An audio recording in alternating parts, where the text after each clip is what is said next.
इस बीच बीजेपी और कांग्रेस दोनों में ही अभी तक दो लिस्टें तो जारी कर दी गई हैं दोनों की तरफ से। तीसरी लिस्ट का इंतजार है दोनों ही पार्टियों की तरफ से, जिसके लिए आज शाम कांग्रेस की जो केंद्रीय चुनाव समिति है वो भी एक अहम बैठक करेगी। आज शाम 4 बजे कांग्रेस मुख्यालय में तीसरी लिस्ट फाइनल करने के लिए सीसी यानी केंद्रीय चुनाव समिति जो कांग्रेस पार्टी की है वो तीसरी बैठक करेगी।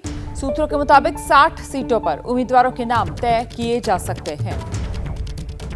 और ये जो तस्वीरें आप देख रहे हैं, दरअसल आज कांग्रेस मुख्यालय में सीडब्ल्यूसी की अहम बैठक चल रही है, उसी की ये तस्वीरें आप देख रहे हैं। कांग्रेस वर्किंग कमेटी की बैठक जो इस समय दिल्ली में कांग्रेस मुख्यालय में चल रही है।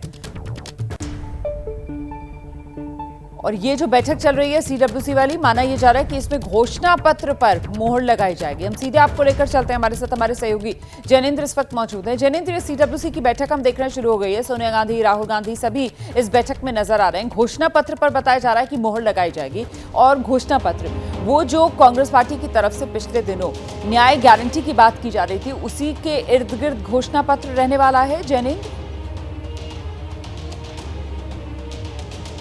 बिल्कुल, लोकसभा चुनाव में इस बार कांग्रेस का पूरा थीम न्याय के शब्द के इर्द गिर्द रहेगा। राहुल गांधी ने पूर्वी भारत से पश्चिमी भारत तक की जो यात्रा निकाली उसको भी न्याय यात्रा का नाम दिया गया और उसमें 5 न्याय से जुड़े हुए वादे किए गए। तो जो कांग्रेस के बड़े वादे हैं वो राहुल गांधी लगभग कर ही चुके हैं, चाहे वो युवाओं के लिए 30 लाख सरकारी पदों को भरने की बात हो, अप्रेंटिसशिप की बात हो, जाति जनगणना की बात हो, आरक्षण बढ़ाए जाने की बात हो, महिलाओं को 1 लाख रुपया देने की बात हो, सरकारी नौकरियों में 50% महिला आरक्षण की बात हो, तो किसानों के लिए एमएसपी कानून और जीएसटी मुक्त खेती, तो तमाम जो वादे हैं बड़े वो राहुल गांधी कर चुके हैं। लेकिन मैनिफेस्टो बनाने की जो पूरी प्रक्रिया हुई थी, मसौदा तैयार हो चुका है और आज उसी मसौदे पर कांग्रेस वर्किंग कमेटी जो है वो मुहर लगाएगी। दिलचस्प बात यह है कि ओल्ड पेंशन स्कीम जो विधानसभा चुनाव में कांग्रेस का की तरफ से एक अहम ऐलान हुआ करता था, वो लोकसभा चुनाव में कांग्रेस की घोषणा पत्र में शामिल नहीं है। देखना है कि क्या सीडब्ल्यूसी में ओपीएस शामिल करने का सुझाव कांग्रेस वर्किंग कमेटी की तरफ से आ सकता है। इसके अलावा सच्चर कमेटी की सिफारिशें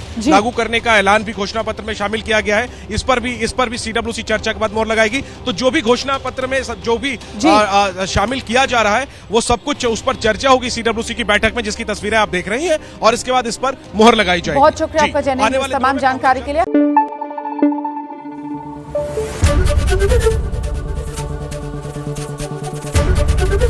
एबीपी न्यूज आपको रखे आगे।